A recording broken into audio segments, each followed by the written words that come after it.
We got Jake Whetstone with the Whetstone Home Group at eXp Realty.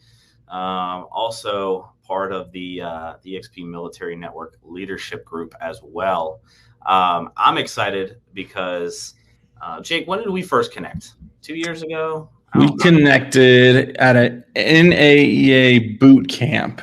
That's right. About a year and some change ago. Yeah. You came down to Columbus when we put that on, and I've been connected ever since. That's awesome, and I'm excited because I got to kind of see your journey into the business grow over that year and a half, and I've heard bits and pieces of the story, but I don't really know the full story of how you got into the business, and that's what this podcast is all about. It's all about sharing stories, success stories, failures, and the goal is if there's someone out there that can relate to you, that can relate to your story, and that they can see that there's actually a path to success, and they can connect with you. That's what I'm looking to do, right? I'm a big believer, and that there's hundreds of ways to build your real estate business, and success is the definition that you give it for yourself. Yeah. So, but let's jump right into it. I always start with the past. I always start with growing up. I typically over the course of me doing this and interviewing other agents, I always typically find that there's something that's happened in the past that is a big influence some way, somehow, on their real estate career. So, Jake, what was life like growing up when you were younger? Yeah, man. So I am from a very small rural farming town in Florida called Chiefland. Historically, it's where Native American chiefs would meet. They called it Chief Land, and that's how it was formed.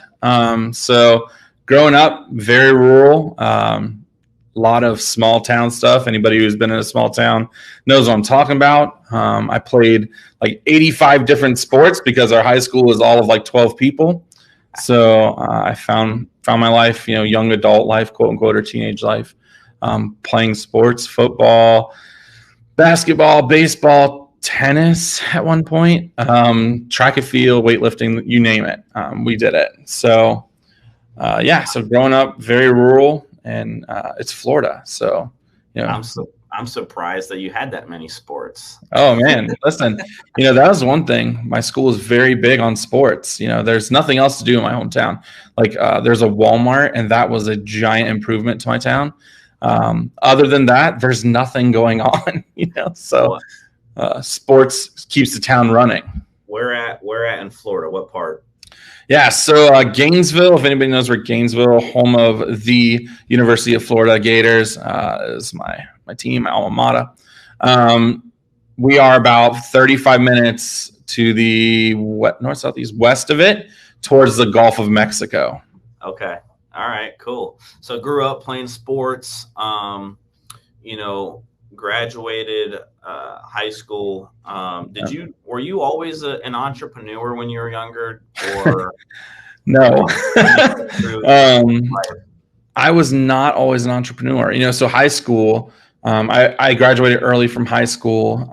So I say back then, I'm 32, so I'm still young. But back then, when I was in high school, I actually went and took the state testing to get out of high school, so I could join the military. So, for me, from a small town, like I said, Walmart is the biggest, employer there. So I was not satisfied with getting out and going and just working some, 9-to-5 job. I thought the military was going to be super cool. My dad, grandfather, all these people have been in the military before me. And so I said, that's what I'm going to do. I'm going to graduate early. I had to have my mom sign. So weird to go into a recruiter's office and you're like, yeah, I'm going to become a man. And you're like, hey, Mom, I need you to sign my paperwork for me because I'm only 17. Hey, it's the last signature for you to become a man. Yes, yeah, I need that man signature from a woman. So, which is, listen, my mom's a special human being, so love her to death. But yeah, so I took the state test, tested out. I was like, I'm out of here. I'm out of this small town. Yeah. Was that kind of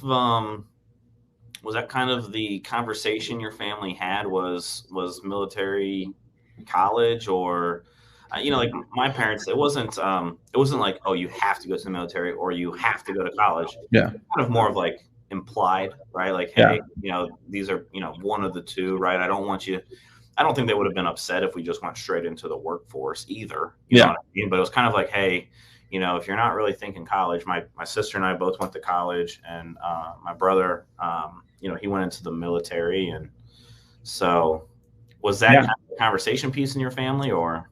Yeah. So, my family was not very wealthy. We're very lower middle class, I'd say. My mother, to this day, has worked the same job. So she works as, and Napa, it's called Napa Auto Parts. Yep. My mom has worked for Napa for 28, almost 29 years. So almost my entire life. So, she's not making a ton of money. My parents split up at a very young age. So she's a single mom for a very long time. My stepdad kind of came in the picture later in my life when I was a teenager and already in, middle going into high school. So, it was a big struggle for us. So it was definitely, hey, you have to do something with your life. It's funny. I was not very studious in high school. High school was boring for me, intellectually speaking. I felt like I was way ahead of the curve, and I became like that jokester, prankster kind of guy.